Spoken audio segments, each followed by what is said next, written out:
Wordy Talks. Learn English, change your life. Welcome back to Easy English Podcast. I am so happy you are here today. My name is Emma, and as always, I am joined by my wonderful co-host, Leo.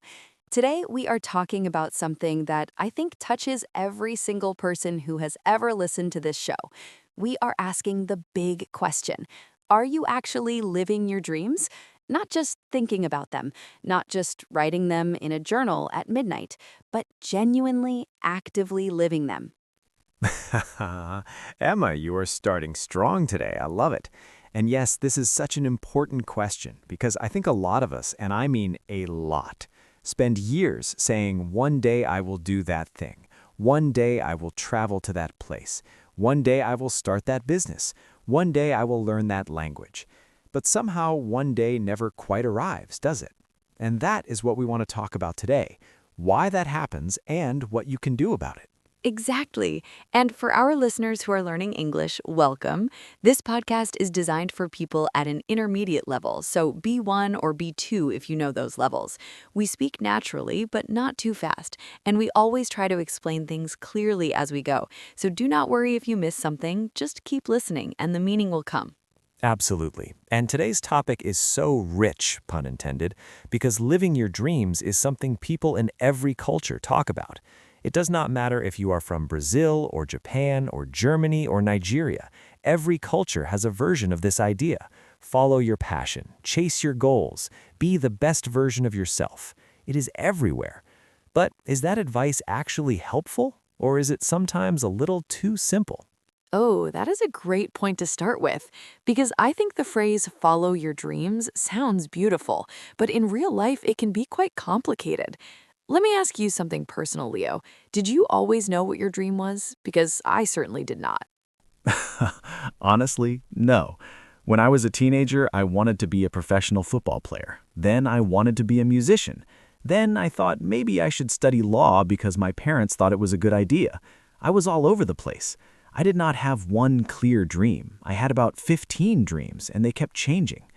I think that's very normal, actually. A lot of people feel pressure to have this one big dream, this one clear life purpose, and when they do not have it, they feel like something is wrong with them. Yes, and I think that pressure is part of the problem, because when you spend all your energy searching for the dream instead of just doing things you're curious about, you end up paralyzed. And paralyzed means you cannot move, you get stuck. You're waiting for some magical moment of clarity that may never come. That word paralyzed is a good one. So for our listeners, paralyzed literally means you cannot move your body, like after a serious accident. But in everyday English, we use it to describe the feeling when you are so anxious or overwhelmed that you can't make any decision or take any action. I was paralyzed by fear. I am paralyzed by too many choices. It's a very common expression. Great explanation. And speaking of too many choices, there's actually a well-known psychological concept called the paradox of choice. Paradox means something that seems contradictory or strange, but is actually true. And the paradox here is this: the more choices you have, the more anxious and unhappy you often become. You would think more options means more happiness, but research shows the opposite is often true. That is so true in my experience. I remember when I finally decided to leave my corporate job. Corporate means a big company, the kind with offices and suits and meetings. I had so many possible directions I could go. I could do freelance work, I could start a podcast, I could go back to school, I could move to another country. And having all those options did not feel exciting, it felt terrifying. I almost did nothing at all. So what changed for you? What made you finally move forward? Honestly, a conversation with a very blunt friend. Blunt means someone who says exactly what they think without softening it. And my friend said to me, "Leo, you're not confused about your choices, you're scared. And being scared is fine, but pretending you're confused is just a way of hiding from that fear." And I was like, wow, that actually hurt, but it was exactly right. Sometimes the truth does sting a little, but I think your friend was pointing at something really important, which is the difference between confusion and fear. Because a lot of the time when we say, I don't know what I want, what we actually mean is, I'm afraid to admit what I want because what if I go after it and I fail? Exactly. And failure is such a big topic when we talk about living your dreams. Because in most traditional education systems, and by traditional I mean the old-fashioned way that most schools still work, failure is treated as something shameful. You get a bad grade and you feel terrible. You don't pass an exam and people look at you differently. So we grow up being absolutely terrified of failing. But here's the thing that I find fascinating, because when you look at almost every successful person, and I'm not just talking about famous people, I'm talking about people in your own community who seem genuinely fulfilled and happy. Almost without exception, they failed many times on the way to where they are, and often they'll tell you the failures were the most important part of the journey. There's a great quote, and I'm going to paraphrase here so I don't get the words wrong, but it's basically the idea that you don't learn to walk by studying walking. You learn to walk by falling down, getting up, falling down again, and slowly figuring it out. Dreams work the same way. You don't figure out your dream by thinking about it. You figure it out by trying things. I love that. Okay, let's pause here for just a moment because we've used some really great vocabulary so far, and I want to make sure our listeners have them. Actually, wait, we used the word resilience a few minutes ago without stopping to explain it properly. Leo, do you want to take that one? Oh yes, absolutely. So resilience, R-E-S-I-L-I-E-N-C-E, this is one of the most important words in personal development, which is the field of, growing as a person. Resilience means the ability to recover from difficulties. It's like a rubber band. You stretch it, it bends, but it goes back to its original shape. A resilient person can go through hardship, failure, disappointment, and still bounce back, still keep going. Perfect. And another word we used was fulfilling. We said someone seems genuinely fulfilled. Fulfilled means you have a deep feeling of satisfaction and meaning in your life. It's more than just being happy in the moment. Fulfilled is when you feel like your life has purpose, like what you're doing matters. You can have a fulfilling job, a fulfilling relationship, a fulfilling hobby. And I would add, you can feel fulfilled without being rich or famous. This is important. In English, we sometimes confuse successful and fulfilled. Successful often means you achieved a goal, you got the promotion, you won the award. But fulfilled is about how you feel on the inside, regardless of what other people think. A person can be very successful by the world's standards and still feel completely empty. And someone can have a very ordinary life and feel deeply fulfilled. Beautifully said. Okay, one more word for this moment. We mentioned the word clarity earlier. Clarity means the state of being clear, easy to understand, or easy to see. When you have clarity about your goals, it means you know exactly what you want and why you want it. The opposite of clarity is confusion or fogginess, like when your mind feels like it's full of clouds and you can't see which way to go. I like that. Fogginess is a great word. And I think a lot of people are waiting for perfect clarity before they take action. They think, once I know exactly what I want, then I will start. But the thing is, clarity usually comes after you start, not before. The action creates the clarity, not the other way around. That is such a good point. And it brings us to our next angle, which is about action versus waiting, because I think there are two very different types of people when it comes to dreams. There are people who say, I will do it when the time is right, and the time is never right, of course. And there are people who say, the time will never be perfect, so I'm going to start now, even if it's messy. And those second people, the ones who start anyway, they are not necessarily braver or smarter. I don't think courage means you're not scared. I think courage means you're scared and you do it anyway. And courage is like a muscle. The more you use it, the stronger it gets. Every time you do the small, scary thing, send the email, make the phone call, sign up for the class, you're building your courage muscle. Oh, I like that metaphor. A metaphor, by the way, is when you describe something by comparing it to something else, saying one thing is another thing. So saying courage is a muscle is a metaphor. Courage is not literally a muscle, but it grows stronger with practice the same way a muscle does. Metaphors are everywhere in English, and they're really useful for making ideas concrete and easy to picture. Great mini lesson right there. But yes, back to taking action. I want to share something personal because I think this makes it real. When I started this podcast, I was terrified. My first recording was so bad. My voice was shaking, I kept saying every 3 seconds, and I had no idea what I was doing. I almost deleted the whole thing and pretended it never happened. But you didn't. But I didn't. And you know what? That terrible first recording was the most important thing I ever did because it existed. It was a real thing in the world. It wasn't just a plan in my head. It wasn't just a dream. It was something I had actually done. And once you've done something once, even badly, the second time is a little less scary, and the third time is less scary than that. This connects to something I read about called the concept of the minimum viable dream.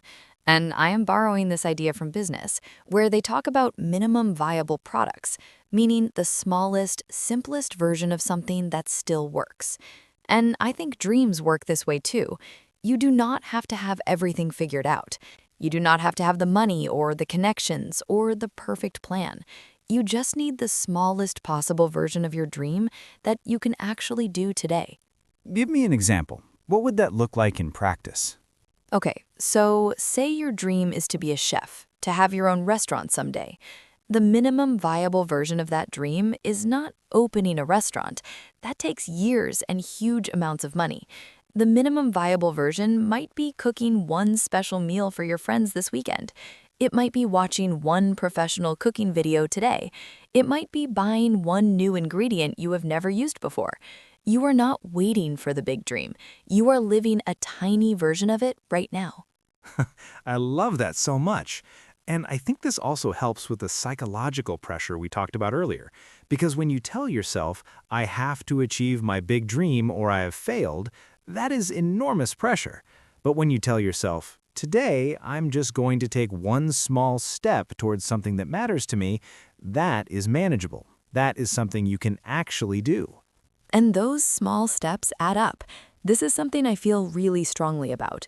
People underestimate, and underestimate means to think something is smaller or less important than it really is.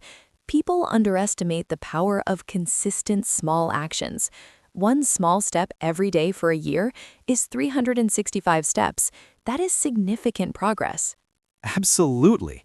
And I want to bring in the angle of other people here, because I think your environment, the people around you, has a huge effect on whether you pursue your dreams or give up on them. And I think this is especially true for people in cultures where the community's opinion really matters, where your family's expectations carry a lot of weight. Yes, and I want to be sensitive here because I know our listeners come from many different backgrounds. In some cultures, and this is not a criticism, just an observation, there is a strong expectation that you will follow a certain path, become a doctor or lawyer or engineer, get married at a certain age, stay close to home, and stepping outside that path can mean disappointing the people you love most, which is incredibly painful. It really is. And I do not want to say just ignore your family because that's not realistic, and honestly, it's not even necessarily right. Family matters, community matters, but I think there is a difference between respecting the people who love you and completely abandoning yourself to their expectations, and that balance is different for every person. Beautifully put. I think the healthiest version of this is finding ways to pursue what matters to you while still honoring your relationships. And sometimes that means having very honest, very brave conversations with the people you love, telling them, this is what I need, this is what makes me feel alive, and I would love your support even if you don't fully understand it. And sometimes people surprise you. Sometimes the parents who seemed totally opposed to your unusual choice turn around and become your biggest supporters once they see your commitment and see that you are serious. Commitment means dedication, the decision to fully give yourself to something even when it's hard. That is a great word to add, commitment, because I think living your dreams is not a single decision. It's 1,000 small decisions made again and again, especially on the hard days. when you're tired, when things are not going well, when you compare yourself to someone else who seems further ahead. Those are the days when commitment is tested, and those are the days that really define you. Yes, and that comparison thing. Oh, this is so relevant today with social media because we are constantly seeing highlight reels. And a highlight reel is like an edited video that only shows the best moments, the victories, the beautiful photos. Nobody posts, "Here's me crying at 2 in the morning because I have no idea what I'm doing." Nobody posts the confusion and the failure. They post the success. Right. And so we compare our messy reality to everyone else's polished highlights, and we think we're failing. We think everyone else has it figured out, and we're the only one who's lost. But here's the truth. Almost everyone feels lost sometimes. Almost everyone has moments of deep doubt. The difference between people who live their dreams and people who don't is not that the dreamers never doubt themselves. They do, but they keep going anyway. So beautifully said. And I want to acknowledge something here, because we've been talking about this quite positively, and I don't want to be naive. Naive means you believe things will work out easily without fully understanding the difficulties. I don't want to be naive. The truth is that some people face real structural barriers to living their dreams. Financial difficulties, health challenges, responsibilities to family members, limited access to opportunities. These are real. We should not pretend they're not. That's so important to say, and I think acknowledging that reality actually makes the people who do overcome those barriers even more inspiring. Because when someone builds the life they dreamed of, despite real obstacles, and obstacles are things that block your path, that's genuine resilience. That's not a motivational poster. That's a real human story. Absolutely. And for anyone listening right now who feels like they have too many obstacles to ever reach their dream, I just want to say this. You don't have to get from here to the dream in one big leap. You just have to get from here to a slightly better version of here, and then from there to a slightly better version, step by step, small and consistent. I want to close this conversation with one last thought, which is about the relationship between learning English and living your dreams. Because our listeners are here for a reason. They're learning a new language. And I think that itself is a form of living your dream. You decided you wanted to speak English fluently. Maybe it's for travel, maybe for your career, maybe just because you love the language. Whatever the reason, you made a decision and you are taking action right now by listening. Yes, I love that reframe. You are literally living your dream of speaking English better right now in this moment. Every episode you listen to, every word you understand that you didn't understand before, that's a small dream coming true. And those small wins matter. They really, genuinely matter. And here's something I want you to take away from today. The fact that you're learning a second language means you've already proven that you can do hard things. Language learning is not easy. It takes years of effort, of making mistakes, of feeling frustrated and confused, and you're doing it. That same resilience, that same persistence means continuing despite difficulties, that same quality will serve you in every other dream you pursue. Emma, that was almost poetic. I feel inspired. I feel like I want to go do something bold right now. Maybe not, it's a Tuesday morning, but the feeling is there. Keep that feeling close. Okay, before we wrap up, and if you've been enjoying today's conversation, it would honestly mean so much to us if you hit that subscribe button wherever you're listening. We release new episodes every single week, and each one is a brand new conversation designed to help you improve your English in a completely natural way. We would absolutely love to have you as a regular listener. Yes, please. And if you enjoyed this episode specifically, leave us a comment or a review. It genuinely helps other English learners discover us. Every review makes a real difference. And if you have a topic you would love us to cover, tell us. We love hearing from our listeners. So let's bring it all back together. Today we talked about what it really means to live your dreams. Not the Instagram version, but the real, messy, complicated, beautiful human version. We talked about confusion, often just fear wearing a costume. We talked about resilience, about taking small actions, about commitment, about other people's expectations, and about the comparison trap on social media. And we talked about the fact that you, yes, you, the person listening right now, you are already taking steps towards something better. Keep going, one small step today, and another one tomorrow. That's how dreams are built. That is how dreams are built. Thank you so much for spending this time with us. We genuinely love making this podcast for you. My name is Emma.